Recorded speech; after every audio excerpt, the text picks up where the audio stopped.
Good morning students. जैसा कि हम पिछली क्लासेस के अंदर यूनिट नंबर 1 जो थी वो कंप्लीट कर चुके थे। आज हम एक नई यूनिट स्टार्ट करेंगे जिसका नाम है जेनेटिक्स। और जेनेटिक्स पार्ट के अंदर जो हमारा पहला चैप्टर रहेगा वो रहेगा Mendel's law of inheritance. Inheritance मतलब आप अपने सराउंडिंग्स में देखते होंगे कि सराउंडिंग्स में अलग अलग वेरिएशंस मिलते हैं, अलग अलग ऑर्गेनिजम्स मिलते हैं। क्या रीजन है कि एक ऑर्गेनिज्म जो है दूसरे ऑर्गेनिज्म से डिफर है। सेकंड थिंग, एक ऑर्गेनिज्म जो है वो अपने ही जैसे ऑर्गेनिज्म को डेवलप करता है। तो ऐसे कौन से कैरेक्टरिस्टिक हैं या बॉडी के अंदर ऐसे कौन से फैक्टर्स पाए जाते हैं जो इन कैरेक्टर्स को from one generation to other generation लेकर के जाते हैं। तो ऐसे कई सारे क्वेश्चन जो हैं वो हम इस यूनिट के अंदर सॉल्व करेंगे। तो चलिए शुरू करते हैं। मैं दिनेश शर्मा बायोलॉजी की क्लास में आपका स्वागत करता हूं। चलिए शुरू करते हैं। मेंडल्स लॉ ऑफ इनहेरिटेंस के अंदर सबसे पहले ये जो वर्ड है इसके बारे में हम देखेंगे। दो वर्ड आएंगे हमारे सामने। The first one is heredity and second is genetics. Heredity और जेनेटिक्स क्या है, तो बात करें अगर हम हेरिडिटी की, तो हेरिडिटी में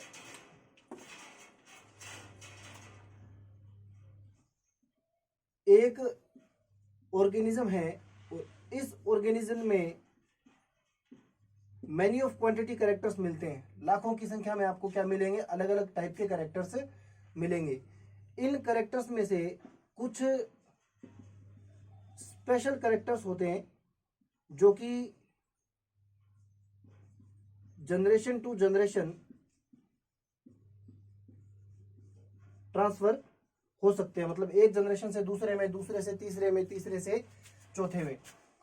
तो ये जो स्पेशल कैरेक्टर्स हैं, इन स्पेशल कैरेक्टर्स को हम बोलते हैं जेनेटिक कैरेक्टर।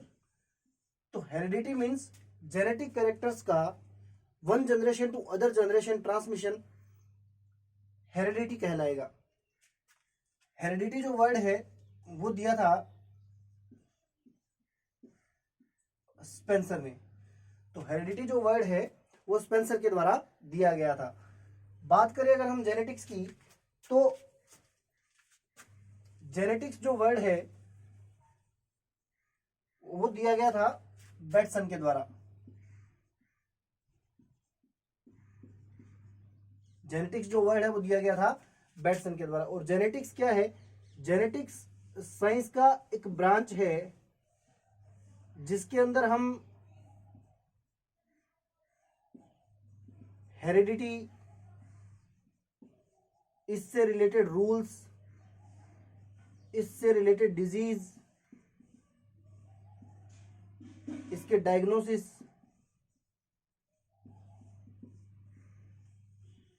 इसके ट्रीटमेंट्स, इन सब को स्टडी करेंगे। तो हेरिडिटी क्या है? हेरिडिटी के अंदर तो हम स्टडी करते हैं। हेरिडिटी किसे कहेंगे? हेरिडिटी हम कहेंगे कि अगर कोई कैरेक्टर जो है वो लगातार एक जनरेशन से दूसरे जनरेशन के अंदर ट्रांसमिट हो रहा है तो उसे हम बोलेंगे हेरिडिटी। और जेनेटिक्स का मतलब क्या है? जेनेटिक्स साइंस का एक ब्रांच है जिसके अंदर स्टडी करा जाता है हेरिडिटी को और हेरिडिटी से रिलेट करती हुई अलग अलग ब्रांचेस को। फॉर एग्जांपल हेरिडिटी के रूल्स को, डिजीज को, डायग्नोसिस को और ट्रीटमेंट्स को। तो हेरिडिटी जो वर्ड है वो दिया गया था स्पेंसर के द्वारा और जेनेटिक्स जो वर्ड है वो दिया गया था बैटसन के द्वारा। इससे आगे हम स्टडी करेंगे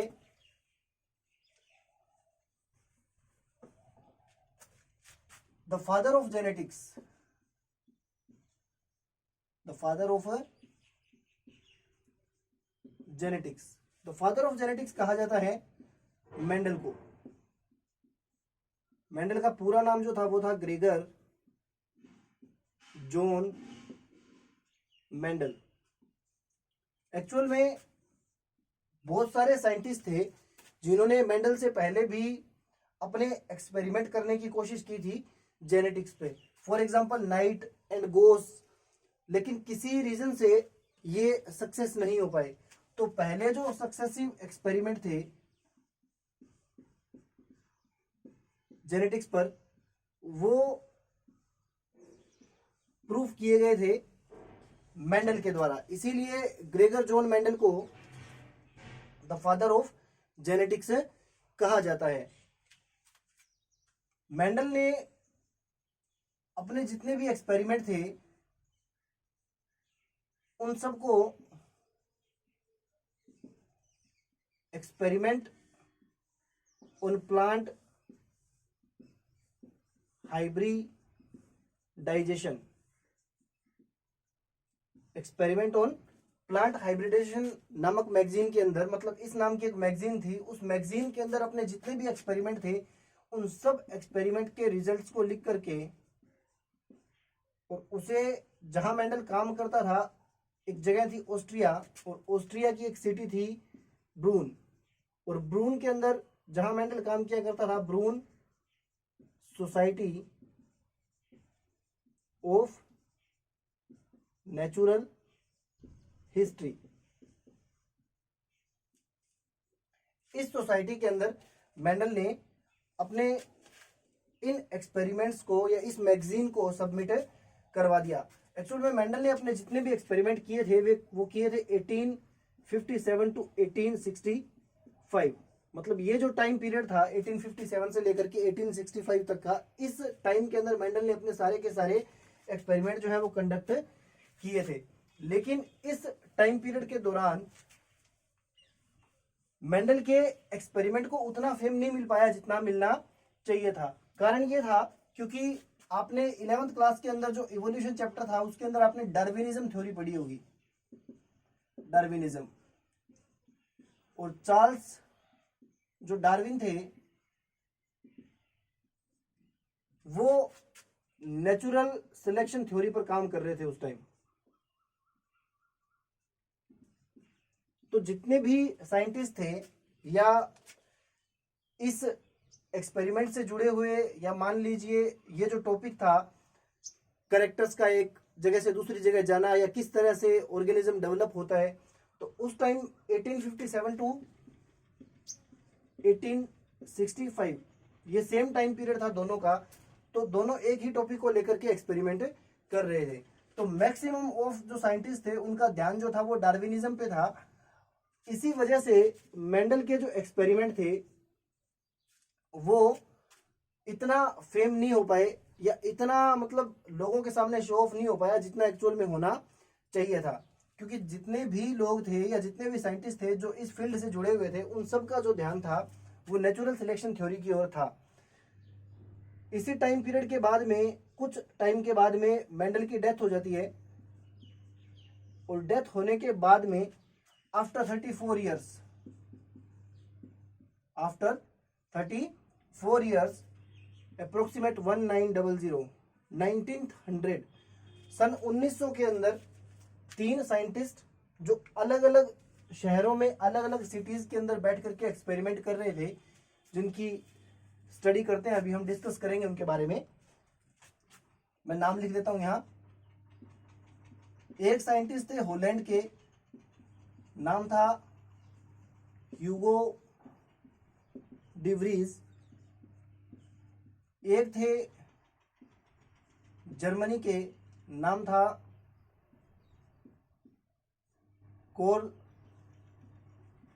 कोरेंस, और एक थे ऑस्ट्रिया के, नाम था एरिक वोन शेरमैक। तो ये तीन साइंटिस्ट जो थे तीनों अलग अलग सिटीज के अंदर अलग अलग कंट्रीज के अंदर बैठे हुए थे। हॉलैंड के ह्यूगो डिवरीज, जर्मनी के कोरेंस और ऑस्ट्रिया के एरिक वोन शेरमैक। इन्होंने भी जेनेटिक्स को लेकर के या इनहेरिटेंस को लेकर के अपने एक्सपेरिमेंट किए। जेनेटिक्स को लेकर के या इनहेरिटेंस को लेकर के अपने एक्सपेरिमेंट किए, और इनके जो रिजल्ट थे उन रिजल्ट्स को भी सबमिट करवाया गया ऑस्ट्रिया के अंदर। The Brunn Society of Natural History जो थी वहां सबमिट करवाया गया। और जब इनके रिजल्ट और जो मेंडल के रिजल्ट थे उनको मिलाया गया, जब उनको मैच करा गया, तो ये फैक्ट सामने आया कि दोनों के जो रिजल्ट थे वो सिमिलर थे। मेंडल के रिजल्ट और इन तीनों साइंटिस्ट के जो रिजल्ट थे वो सारे के सारे क्या थे, सिमिलर थे। सिमिलर होने की वजह से अब ये एक्सपेरिमेंट हुआ था 1900 के अंदर, मतलब ये जो थ्योरीज इन्होंने दी थी वो आई थी 1900 के अंदर। और 1900 के अंदर आने के बाद में आप देखिए 1865 के अंदर मेंडल ने एक्सपेरिमेंट किए थे। तो जो चीजें 1900 के अंदर हमारे सामने आई या आम पब्लिक के सामने आई, वो चीजें सारी की सारी 1865 के अंदर ही मेंडल कर चुका था। इसीलिए ये कहा जाता है कि मेंडल जो है वो टाइम से बहुत आगे थे, क्योंकि जो चीजें सन 1900 के अंदर आम लोगों के सामने आ रही है या साइंटिस्ट के सामने आ रही है, उन एक्सपेरिमेंट्स को मेंडल ने काफी पहले ही कर दिया था। नेक्स्ट अगर हम बात करें तो ये होने के बाद में यहां मेंडल को तो कहा गया the father of genetics, the father of genetics. क्यों? क्योंकि जेनेटिक्स के ऊपर पहले जो एक्सपेरिमेंट थे या पहले जो सक्सेसिव एक्सपेरिमेंट थे वो करे गए थे मेंडल के द्वारा। और ये जो तीनों साइंटिस्ट थे इन तीनों को कहा गया री डिस्कवरर, या हम इसको कहते हैं री इन्वेंशनर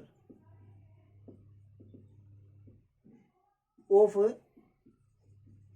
मेंडेलिज्म,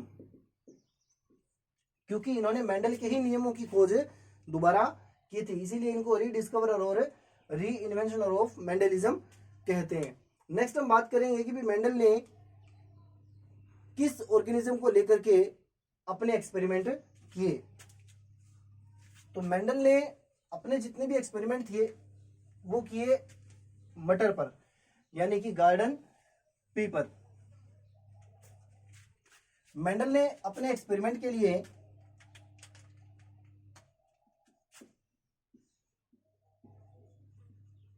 गार्डन पी प्लांट को चुना, सेलेक्ट किया।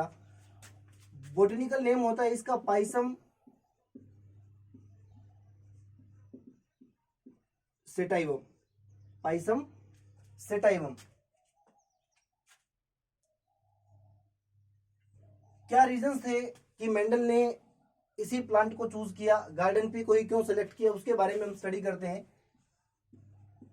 क्या क्या कॉजेज थे कि मेंडल ने गार्डन पी को ही अपने एक्सपेरिमेंट के लिए चूज किया। तो वन बाय वन हम देखते हैं कि कौन कौन से ऐसे फैक्टर्स थे जिन्होंने मेंडल को पी की तरफ, मटर की तरफ अट्रैक्ट किया। तो वन बाय वन देखते हैं। सबसे पहले अगर हम बात करें तो मटर का जो प्लांट होता है, पी का जो प्लांट होता है वो होता है बाइसेक्सुअल। बाइसेक्सुअल मींस मेल और जो फीमेल है, प्लांट का मेल और जो फीमेल पार्ट है, चैप्टर नंबर 2 और 3 के अंदर हम इसको डिस्कस कर चुके हैं। मेल पार्ट होता है स्टमन और फीमेल पार्ट होता है कार्पल। तो ये दोनों के दोनों जो पार्ट हैं ये सिंगल फ्लावर के अंदर मिलते हैं। सिंगल फ्लावर में मिलने के कारण सेल्फिंग जो होती है या सेल्फ पोलिनेशन जो होता है वो ऑटोमेटिकली यहाँ जनरेट हो जाता है। पोलन ग्रेन्स को अदर प्लांट्स के ऊपर वेस्ट नहीं किया जाता, तो सेल्फ पोलिनेशन यहाँ ऑटोमेटिकली जनरेट हो जाएगा, अपने आप हो जाएगा। नेक्स्ट जो है, अब सेल्फ पोलिनेशन मान लीजिए ये एक ही फ्लावर है और इसी के अंदर सारा प्रोसेस कंप्लीट हो रहा है, तो जो जनरेशन आएगी वो भी एज इट इज आएगी, मतलब 90% जो कैरेक्टर्स होंगे वो क्या होंगे, इन दोनों के सेम होंगे। तो प्योर लाइंस बनाने के लिए भी इस प्रोसेस को किया जा सकता है। सेकंड अगर हम बात करें रिक्वायरमेंट पड़ने पर, यानी कि अपनी आवश्यकता अनुसार मेंडल इसके अंदर क्रॉस पोलिनेशन भी करवा सकता था। तो दो कॉजेज हो गए कि मेंडल ने गार्डन पी को ही क्यों सेलेक्ट किया, मटर को ही क्यों सेलेक्ट किया। सेकंड अगर हम बात करें, थर्ड रीजन की अगर हम बात करें,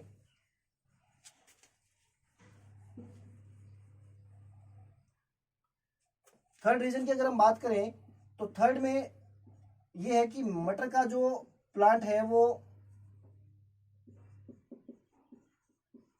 सिंगल सीजनल प्लांट है। सिंगल सीजनल मीन्स ये अपना जो लाइफ स्पेन है, यानी कि जीवन काल जो है वो 4 to 6 मंथ में ही कंप्लीट कर लेता है। यानी कि विद इन 4 to 6 मंथ ये प्लांट, ये सीड जो है जर्मिनेट होंगे। जर्मिनेट होने के बाद में ये डेवलप प्लांट का फॉर्मेशन करेंगे। इसके अंदर फ्लावर का फॉर्मेशन होगा, इसके अंदर सीड का फॉर्मेशन होगा। तो ये सारा का सारा जो प्रोसेस है विद इन 4 to 6 मंथ्स के अंदर कंप्लीट हो जाता है। तो थर्ड रीजन था ये सेलेक्ट करने का। अगर मान लीजिए मेंडल पी की जगह किसी ऐसे ऑर्गेनिज्म को चूज करता है जिसका लाइफ स्पेन बहुत ज्यादा, मान लीजिए ह्यूमन को चूज किया, मेंडल मान लीजिए मनुष्य को चूज करता, तो होता क्या, बेसिक सी बात है कि इसका लाइफ स्पेन होता है 16 ईयर्स का, अप्रोक्सीमेट 16 ईयर्स का लाइफ स्पेन होता है। और 16 ईयर्स के अंदर जो इसका रिप्रोडक्टिव फेज है वो लगभग 18 ईयर्स के बाद में स्टार्ट होता है। तो मेंडल को एक जनरेशन निकालने के लिए कम से कम 18 साल का वेट करना पड़ता है। इसीलिए मेंडल ने जो शॉर्ट सीजनल प्लांट होते हैं, यानी कि जिनका जो लाइफ स्पेन है वो बहुत ही कम हो, उन प्लांट्स को चूज करा। और जिन ये जो कैरेक्टर्स था ये मटर के अंदर या पी के अंदर मेंडल को दिखाई दिया, इसीलिए मेंडल ने मटर का प्लांट चूज किया। फोर्थ जो है वो ये है कि हर्बेशियस नेचर का प्लांट होता है मटर। हर्बेशियस नेचर का प्लांट होता है मटर। प्राइमरी जो क्लासिफिकेशन था वो इसी नेचर पे आया था। प्लांट को 3 कैटेगरीज के अंदर बांटा गया था, हर्ब, श्रब और ट्री। तो मटर का जो प्लांट होता है वो हर्बेशियस नेचर का होता है। हर्बेशियस प्लांट जो होते हैं उनको